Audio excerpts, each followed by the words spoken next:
Com o Moacir Pereira, que vai trazer aquela análise afiada na tela do nosso Balanço Geral. Fala, Moacir, dois assuntos interessantes, um deles conectado com a política regional e estadual diante da reforma administrativa que, pelo jeito, está andando bem na Casa Legislativa. Tudo bem?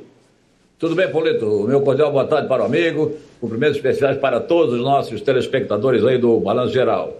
Polito, a questão da reforma começou a tramitação na Assembleia Legislativa, primeiro para análise aí sobre a admissibilidade desse ato do governador Jorginho Melo. Isso vai ser examinado na Comissão de Constituição e Justiça.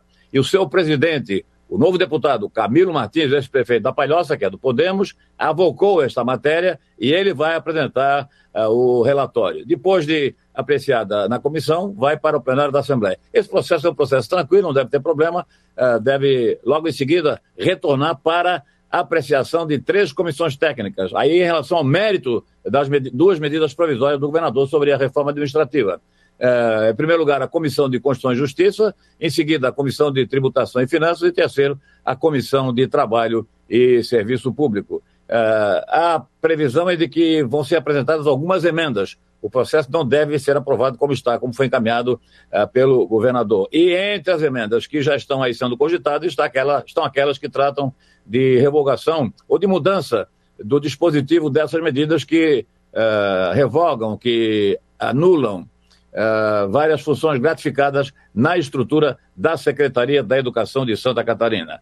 Seja no parlamento, ou seja nos meios políticos, Polito, existem aí algumas apreensões, ou pelo menos a atenção está despertada para decisões que estão pendentes no Poder Executivo Estadual e que vão ficar para a próxima semana. Por exemplo, as nomeações, a escolha e as nomeações do secretário de Segurança Pública, ainda não houve a definição, nem há especulações. Houve uma cogitação de que o procurador Paulo Sérgio Ramos de Oliveira, que já foi secretário de Estado, secretário da Justiça, estaria interessado e colocou seu nome à disposição, mas não há nenhum encaminhamento até agora. Secretário do Meio Ambiente e o presidente da FESPORT, que é também um cargo fundamental aqui na estrutura administrativa. E também, principalmente, muita expectativa no Ministério Público Estadual e também, de certa forma, nos meios políticos, sobre a escolha do novo Procurador-Geral de Justiça aqui de Santa Catarina. A lista tríplice está com o governador e ele resolveu ouvir cada um dos 3 candidatos, em particular, para depois, então, tomar uma decisão. Principal dúvida,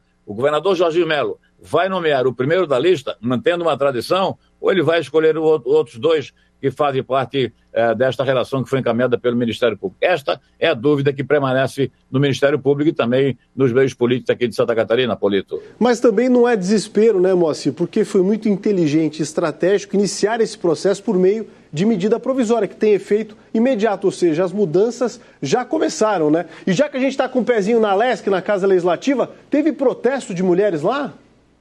Foi inclusive um dos vários eventos que marcaram o Dia Internacional das Mulheres, foi a presença de um grupo numeroso de mulheres de vários municípios do sul de Santa Catarina, algumas delas, inclusive, que estavam nas manifestações lá nas instituições militares em Brasília e foram presas e deram alguns depoimentos realmente bastante impactantes. Esse grupo integra essa seleção de mulheres, Grupo Conservador Catarinense, vários municípios de Santa Catarina, representados por elas.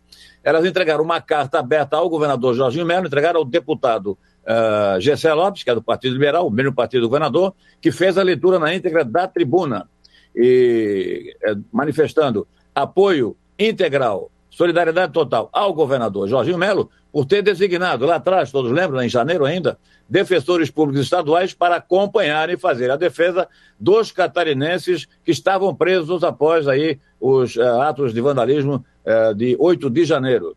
As mulheres que lideraram esse protesto ontem na Assembleia manifestaram-se contra as prisões e garantiram: ninguém entrou na esplanada dos ministérios e muito menos na sede dos poderes com qualquer tipo de arma, garantia delas, inclusive nem com um simples canivete, porque a revista em todos os manifestantes, quando entraram na esplanada, foi extremamente rigorosa pelas autoridades policiais. Lideranças do movimento também, das que foram presas, denunciaram.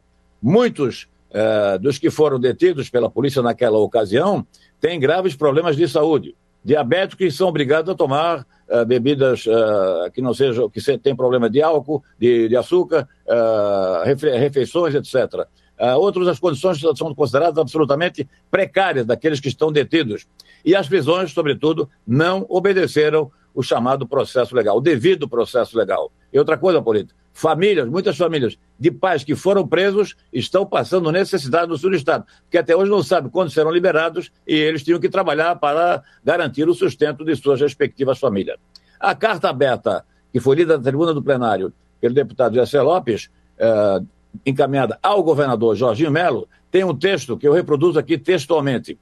Em decorrência dos atos indignos ocorridos no dia 8 de janeiro de 2023, em Brasília, com base em uma decisão monocrática e generalista, alguns catarinenses e muitos outros foram detidos sem qualquer tipo de prévia investigação, ritos de flagrante ou sequer um julgamento digno, sendo imputados com o crime de terrorismo, gerando incertezas e grande sofrimento para suas famílias. Elas também confirmaram uma outra informação oficial. Entre os catarinenses estão 55 mulheres presas naquela manifestação, das quais 14 mulheres são de Florianópolis. Grande abraço, Polito. Boa tarde a todos e até segunda. Um abração, Moacir. Até segunda-feira. Situação absurda essa aí de Brasília. Vamos aguardar, né? A Vindima segue com tudo na Serra Catarinense.